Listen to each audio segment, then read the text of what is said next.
किसी त्रिभुज का एक भुजा का वर्ग, समझे, एक भुजा का वर्ग अन्य दो भुजा का वर्ग का अगर बराबर हो जाता है गले में, तो इसका मतलब तो पहली भुजा के सामने वाला जो कोण होता है, ये वाला कोण कौन सा कोण होगा, ये समकोण होगा। तो इसको प्रूव करना है। मान लीजिए ए बी सी क्या है, त्रिभुज है, क्या है, त्रिभुज है।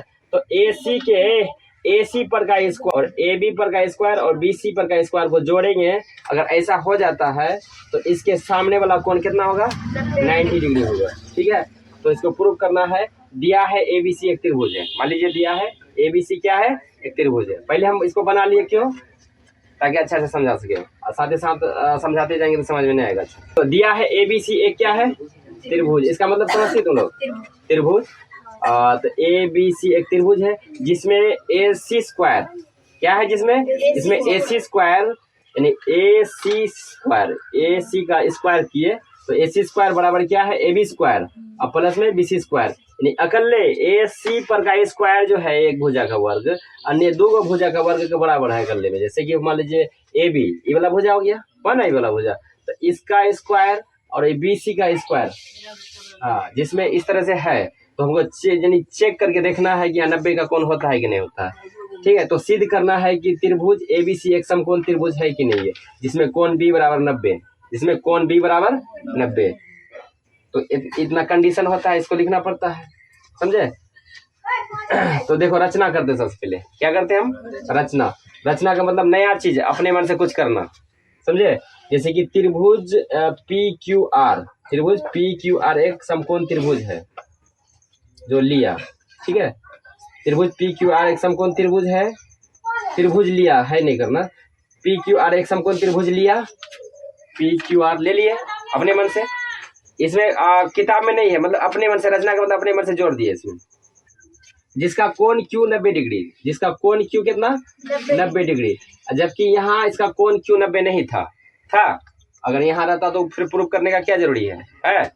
वही तो मतलब वहाँ प्रूफ करने बोला है कि इसके सामने का कोण 90 है कि नहीं है, लेकिन यहाँ जो रचना किए हम अपने मन से, यहाँ कोण क्यू कितना ले लिए, 90 ले लिए। ठीक है, कोण क्यू बराबर 90, जिसमें पी क्यू बराबर ए बी लिया, जिसमें क्या लिए, पी क्यू जितना बड़का है उतना बड़का, पी क्यू जितना बड़का उतना बड़का ए बी। ठीक है, इसका पी क्यू उस नाप का लिए जितना बड़का ए बी है, लिया। प्रमाण, अब रचना तो कर लिया, रचना के बाद प्रमाण आता है। प्रमाण त्रिभुज पी क्यू आर में देखते हैं, पी आर स्क्वायर बराबर पी क्यू स्क्वायर और प्लस में क्यू आर स्क्वायर। ऐसा कब होगा, पाइथागोरस प्रमेय के अनुसार। किसके अनुसार, पाइथागोरस प्रमेय के अनुसार। क्यों होगा पाइथागोरस प्रमेय के अनुसार, किसी भी समकोण त्रिभुज में अगर एक कोण 90 डिग्री का हो जाता है तो पाइथागोरस क्या बोलता है कि उसका जो कर्ण होता है, कर्ण पर का स्क्वायर अगर ले, ये दोनों भुजा जो होता है लंब और आधार का स्क्वायर का योग के बराबर होता है ना। इसलिए जब हम 90 ले लिए हैं, इसका कोण क्यों लिए हैं 90 डिग्री नहीं लिए हैं, ऐसा देखो, ऐसा कर देने का मतलब ये 90 हो जाता है। यहाँ 90 लिखेंगे या नहीं लिखेंगे, इसको क्या समझा जाता है, 90, यहाँ स्क्वायर अगर बना देते हैं, ये 90 डिग्री का हो गया है, समझे। तो पी आर स्क्वायर बराबर में हो जाएगा पी क्यू स्क्वायर प्लस में क्यू आर स्क्वायर। क्यों, क्योंकि 90 था इसलिए पाइथागोरस प्रमेय के अनुसार हो गया। या पी आर स्क्वायर बराबर A B square plus B C square. क्यों, अब ऐसा क्यों किया हम,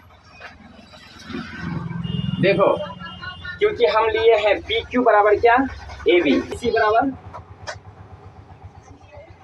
डी सी बराबर क्यू आर, जितना बड़ा बी सी उतना बड़ा क्यू आर लिए हम, रचना से लिए। ठीक है, तो पी आर स्क्वायर बराबर हो गया P Q square plus Q R square, Pythagoras प्रमेय के अनुसार। किसके अनुसार, पाइथागोरस प्रमेय के अनुसार हो गया। ठीक है, या पी आर स्क्वायर बराबर में हम ए बी स्क्वायर प्लस में बी सी स्क्वायर लिख सकते हैं। क्यों लिख सकते हैं, क्योंकि यहाँ पी क्यू बराबर कितना है, ए बी, जितना बड़ा ए बी है उतना बड़ा पी क्यू के बदले में ए बी लिख सकते हैं, क्योंकि रचना से यहाँ देखो पी क्यू जितना बड़ा उतना बड़ा ए बी है। ठीक है, और क्यू आर के बदले में हम क्या लिख सकते हैं, बी सी। क्यों लिख सकते हैं, क्योंकि बी सी बराबर क्यू आर लिए है, रचना से लिए है ना, देखो रचना से है इस बात।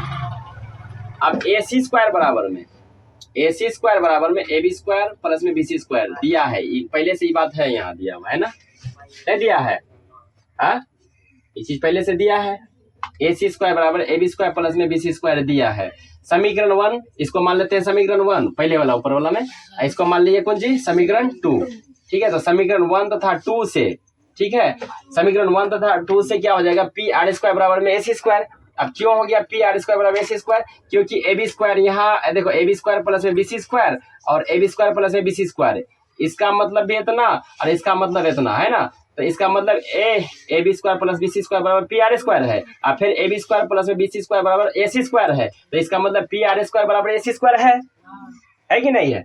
कैसे हुआ, इससे कहेगा राम बराबर मान लीजिए सोहन, ठीक है, और सोहन बराबर है रोहन, ठीक है, तो राम बराबर क्या रोहन नहीं हो सकता है, क्या होगा ना, क्योंकि सब तीनों आपस में क्या है बराबर है, इसीलिए इसमें यहाँ इतना बराबर में इतना है और इतना बराबर में इतना, इसका मतलब इतना बराबर इतना हो सकता है, इतना बराबर इतना होगा कि नहीं होगा, हाँ होगा, पी आर स्क्वायर बराबर AC स्क्वायर होगा।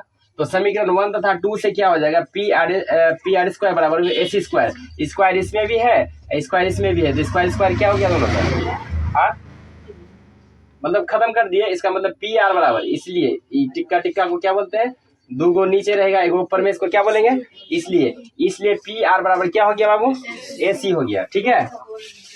तो पी क्यू बराबर AB, पी क्यू बराबर क्या कहाँ में है, पी क्यू बराबर AB यहाँ दिया हुआ है ना, रचना से लिए हम, और BC बराबर क्या है QR, तो इसलिए त्रिभुज PQR सर्वाक्षम कौन सी हो गया, त्रिभुज ABC, सर्वाक्षम का मतलब हर एक चीज बराबर, इसका हर एक चीज बराबर इसका हर एक चीज से हो गया, तो इसी को बोलेंगे क्या सर्वाक्षम, ये दोनों आपस में क्या हो गया सर्वाक्षम हो गया। जब कोई त्रिभुज सर्वाक्षम हो जाता है तो उसका हर चीज के बराबर हो जाता है, तो इसलिए देखो त्रिभुज PQR सर्वाक्षम हो गया त्रिभुज ABC, कौन सा नियम से, SS नियम से। SS नियम क्यों कि भुजा की यानी साइड एंगल से, एंगल तो नहीं है, साइड नियम से, साइड मतलब क्या होता है भुजा नियम से हो गया।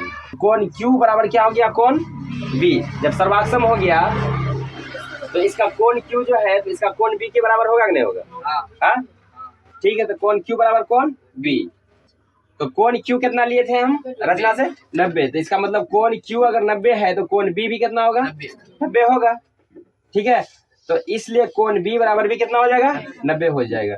अतः त्रिभुज ABC एक समकोण त्रिभुज है। अब जब कोण B भी जब 90 डिग्री हो गया मेरा, तो किसी भी त्रिभुज में एक कोण अगर 90 डिग्री हो जाता है तो उस त्रिभुज को क्या बोलते हैं हम, समकोण त्रिभुज। तो कोण B जो है यहाँ 90 डिग्री हुआ, तो कोण B किसके सामने में है, पहला भुजा के सामने है कि नहीं, करना AC के सामने है कि नहीं है, यही चीज को तुमको प्रूव करना था ना। अतः त्रिभुज ABC एक समकोण त्रिभुज है, ठीक है, ये क्या हो गया, ये प्रूव्ड हो गया।